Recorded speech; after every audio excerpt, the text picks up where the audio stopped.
Birai guda 6 aka sa a cikin keji domin a gwada ya ƙwaƙwalwar ɗan adam yake aiki. Haka aka samu ayaba aka sa a sama aka sa su domin su hau su ɗauko wannan ayaba. Ba su san wani tarko aka haɗa musu ba, yadda aka sa musu ruwan sanyi. In suka yi ƙoƙarin hawa a zuba musu ruwan sanyin nan su faɗo, suka ce a wannan ayaba ba ma a ɗaukan ta kenan.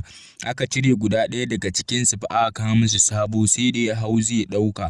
Kawai suka faɗo da shi suka mai shegen duka. Shi bai san ba a hawa ba, su sun san in ka hau ruwa za a zuba mai shegen sanyi.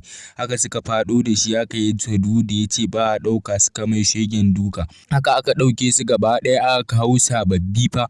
Ana kawo sababbi su sun ɗau al'ada, duk wanda ya hau zuwa ɗauko wannan ayaba sai an mai shegen duka. Haka duk wanda ya je ya ɗauko wannan ayaba fa sai an mai tsinannen duka. Duk wanda aka kawo daga cikinsu ko aka haifa to haka za su mai wannan shegen duka. To haka 'yan adam suke ma.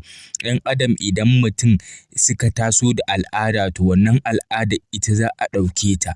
Ita za a ɗauke ta a dinga yi to wannan al'ada. To birai ma haka suke. Haka kakanni da kakanni za a dinga yin wannan abun. Kakannin an zuba musu ruwa sun ɗau wannan abin al'ada, to wannan yara su kuma in suna tasowa su ma wannan al'ada za su dinga ɗauka. Ba za a ɗau wannan ayaba ba dai. To wannan shine Allah ya samu dace, amin summa amin.